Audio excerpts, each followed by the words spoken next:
All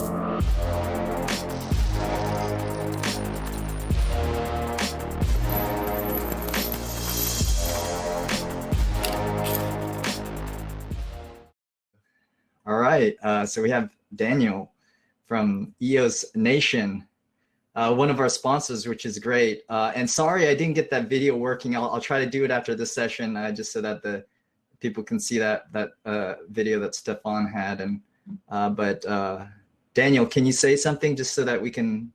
Hey, how are you guys doing? Can you guys hear me all right? Yeah, and we can see your my spinning wheel. Perfect timing. Yeah, awesome. So I'll let you talk about the EOS referendum system. I'll let you go. You could introduce yourself for maybe a minute from EOS Nation, and then go straight to your presentation. Really appreciate it. Yeah, thanks for having me. I'm excited to talk to you guys today about the referendum system that we've been working on. And just give me a second here to get it working. And hopefully you guys can see my screen okay.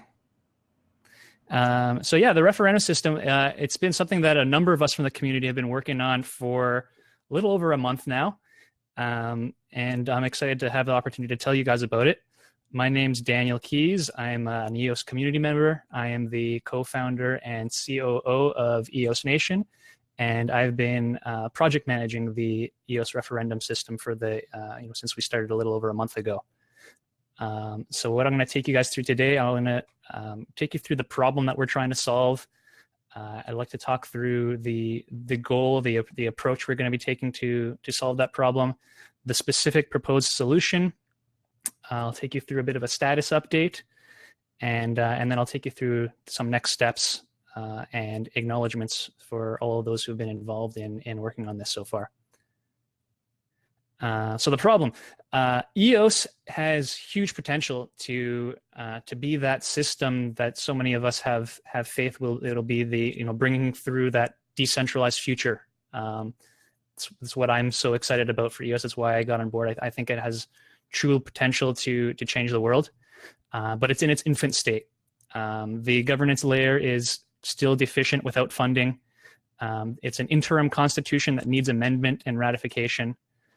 We've got a worker proposal fund that has no method of distribution, and the worker proposal fund, last I checked, I think we had over $40 million of EOS in there. That's US dollars worth of EOS, and it's collecting about $1 million a day. And we've even had proposals from Block 1 to let's get rid of this worker proposal fund altogether. But in any case, there's no way for the stakeholders, our token holders, to decide, A, whether do we want to keep this worker proposal fund, and if we do, how do we spend it? So this is a problem we want to solve. So the main goal is to get something that's good enough to market as soon as possible so that token holders can start shaping the future of EOS and unlock its full potential. Thomas alluded to this in his talk a little bit about the need in blockchain to, start small and work your way up to something, build something that you can test and iterate on and improve over time. And that's our goal with this, is to get something into market that we can start playing with, start testing, and we can make it perfect over time. The bare minimum goal that we need to hit before we go to market is that we need to make sure we conform to Article 11 of the EOS Constitution. We want to make sure we limit friction for voting to maximize participation among both the technical and the non-technical token holders. We want to introduce some friction, though, for proposal submission to prevent ballot spam, and we want to prevent voter overload and apathy. And we want to make sure we decentralize as much as possible. So Article 11 is the part of the Constitution that dictates what you need to do to make changes to the Constitution. So we are making sure that the referendum system that we design can accommodate this requirement. So that reads, this Constitution and its subordinate documents shall not be amended except by a vote of the token holders with no less than 15% of vote participation among tokens and no fewer than 10% more yes than no votes sustained for 30 continuous days within a 120-day period. So let's talk through the kind of proposed solution, how we're going to meet that goal and those requirements. So the first iteration of a referendum system is going to include a proposal submission feature, the ability to vote, vote storage, vote tally and snapshot, and decentralized user interfaces. And I'll take you through each of these in a little more detail. So proposal submission. Proposals can be submitted by any token holder, and as long as the proposer can supply the RAM to store that proposal. Any UI, any user interface, can facilitate the submission of a proposal, and they can also display any proposal the developer chooses. So what I mean by what the developer chooses is that UI, so say for example, the GrayMass wallet has full control over their UI, and they can decide what they want to show and not show in their user interface. Which means and this is something that's a great feature both to make sure that our wallet developers can control that user experience, and it will also help to limit some spam. So we suspect that we'll probably likely have a lot of people, submitting proposals for things like everybody gets a free pony. We will have the wallet developers will have the ability to kind of filter out the spam and display the more true referendum proposals or any proposal. Each proposal is going to have a unique hash. So that's just so when you're voting, you can compare the hash and make sure that you're voting on the actual proposal you are meaning to vote on. We're also including, or we're suggesting to include, a designated account for BP proposal submissions. So this would be a trusted account that all user interfaces can reference for referendum proposals. So this is an account that's controlled by the top 21 BPs through a vote of 15 out of 21. They could put forward proposals, and that would mean that any UI that references this account would automatically display any proposal that is put forward by BP. So this is to try to mitigate some of that chaos I was kind of alluding to in the previous slide. The need for a developer to pick and choose which proposal to put in their UI, to limit some of that effort. If they just reference this designated approved account, they won't have to update their UI every time there's a new proposal by the BPs. It would just display everything by them. And at the same time, this leaves open flexibility for, if another community member or group creates an account and gains reputation over time, they could likely become a default account that could be referenced by UIs as well. Voting. So voting would be done through the EOS Forum DApp. This is a smart contract based on the EOS Forum, and any EOS account can cast a vote through this. Votes can be cast through any wallet or UI that supports it, not just through the command line. And voters' EOS account name and vote selection are then propagated through the chain when a vote is done. And we're going to be storing that vote. So this is a new feature we just added to the scope of this project about a little over a week ago. And what this is going to do is keep a table of the votes in RAM as consensus data. So this will allow a UI to display to a token holder what they voted for. So for example, if today I go into the GrayMass wallet and vote for a proposal, tomorrow I could return and I would be able to see in the user interface what was, did I vote yet and what did I vote for? Without this feature, that wouldn't be possible. And it'll enable simpler implementation of independent tallies. This does, though, mean that when a voter is voting, they do have to supply a small amount of RAM to store their vote. We're estimating it's going to be under 50 bytes, but that still needs to be confirmed through testing. Vote tallying is going to happen off-chain.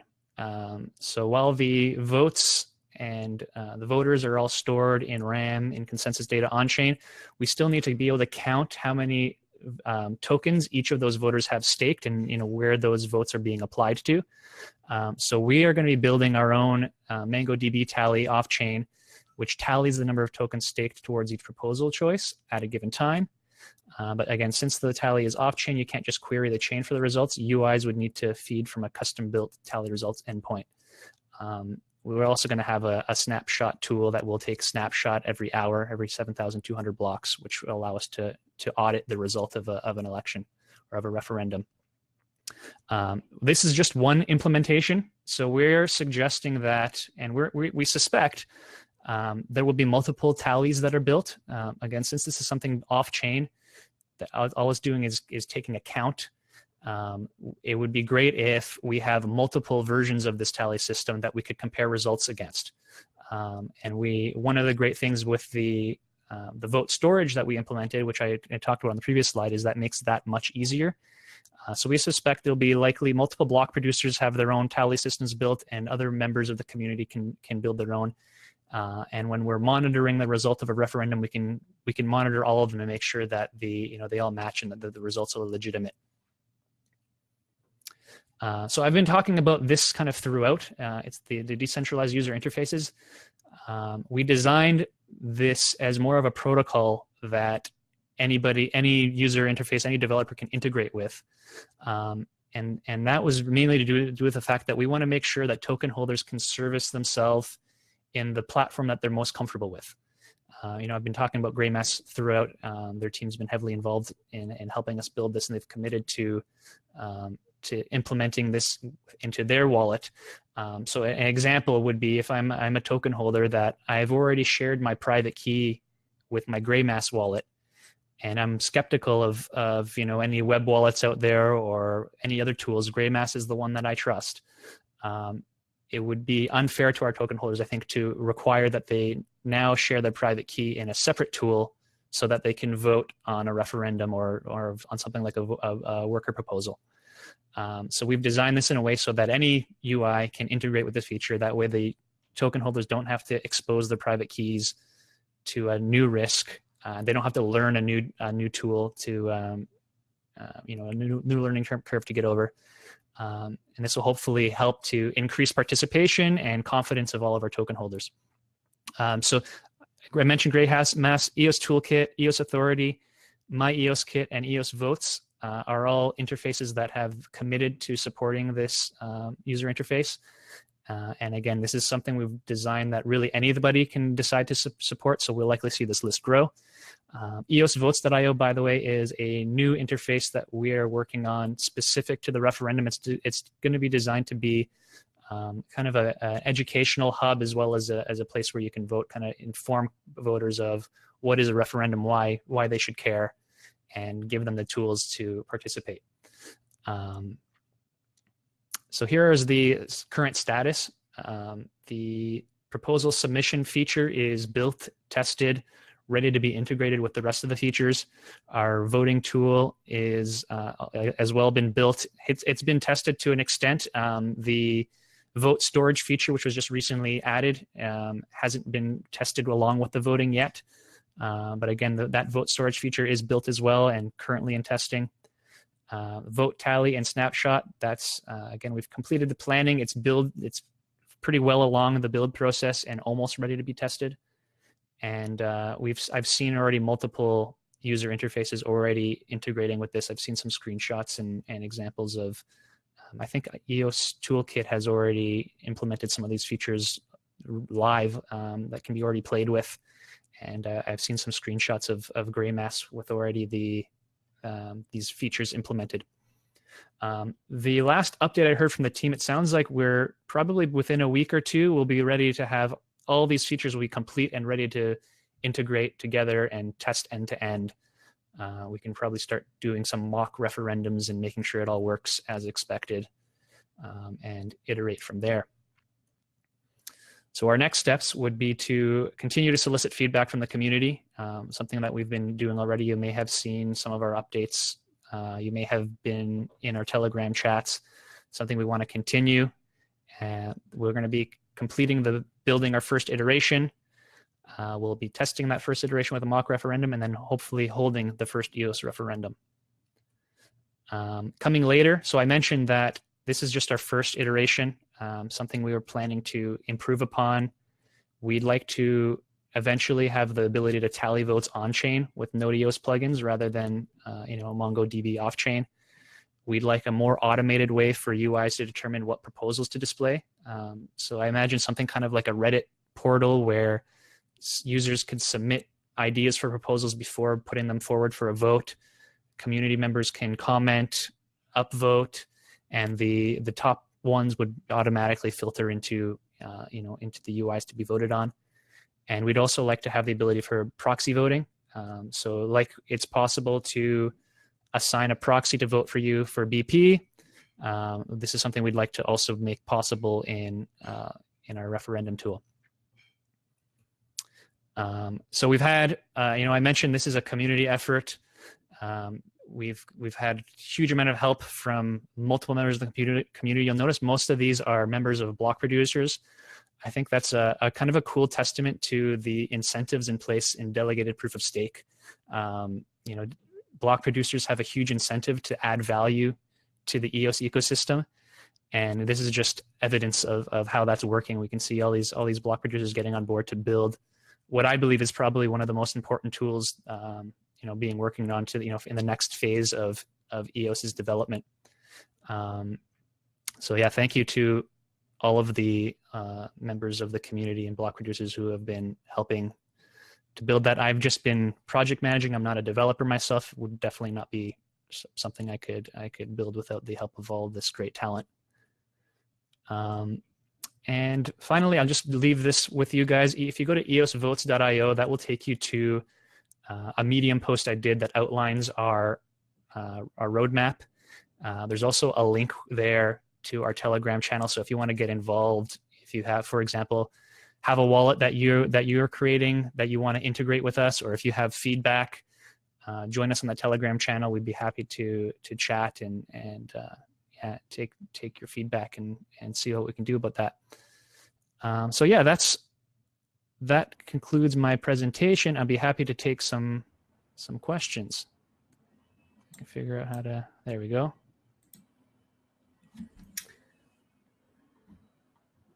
How am I doing for time? Yeah, if you could take one or two questions, maybe in the ask a question section below. I think the first one is from Thomas Cox. He says, I'm guessing you raise no barrier to ballot proposing because you want to avoid citing policy. Why and how do we prevent 10,000 new proposals a day is the top question. Sure, yeah. So yeah, that's been a hot topic in our conversation. Thank you, Thomas. There's a couple of things. So we're taking more of a free market approach, I guess, to this. So I allude a little bit to, for example, the fact that UIs can control what proposals to display in the UI, and we're proposing that we have this dedicated BP-owned account that can, through the votes of the top 21, can put forward specific proposals. I suspect that what the community will determine is, okay, this is a trusted source of proposals. We will, they can almost serve, again, it's not so much a gatekeeper, but it's a body of trusted, elected, this is the only group of people in EOS that have actually been elected, who can kind of manage and put forward proposals. At the same time, this leaves open the possibility for other groups to emerge as they develop their reputation, prove themselves as a body that's capable of putting forward quality proposals. This will enable them to become a default account to be referenced by the UIs as well. But again, the ultimate goal, as I mentioned in the future, is to hopefully have a system that's more automated. And the last question from Brandon, Happy Money Man. What will prevent whales from colluding to only support their own proposals?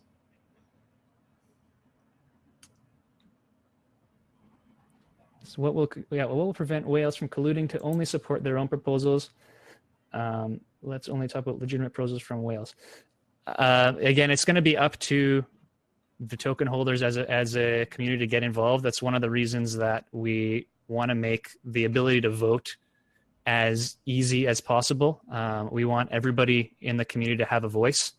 So that's the main reason we want to make sure that any wallet has the ability to participate. and our only defense to prevent colluding, and this is something also that Ash alluded to in his talk, is that we need more token holders to participate. If a handful of whales are the only ones participating, then we'll end up with a system controlled by those whales. It's up to us as members of the community to get involved, and what we've designed here is a system that will hopefully enable that. All right, great. Thanks so much, Daniel. Thanks for the update. It's great. How can people contact you? I guess the Medium post is a great one to refer to. But if they want to ask you maybe individually. Sure. Yeah. Like I said, EOSVotes.io will take you to Medium. I'm on Telegram.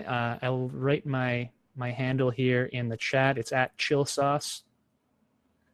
And so you can find me on Medium if you want to talk individually. Go to eosnation.io for all the EOS Nation links. We've got a great community there. And like I said, if you go to eosvotes.io, there's a link to the referendum group's Telegram channel if you want to give feedback about the referendum work we're doing. That's awesome. All right, awesome. Thanks so much, Daniel. And Moti is up next from ECAF. So I really appreciate it, Daniel. Thank you. Take care, everybody. All right, take care.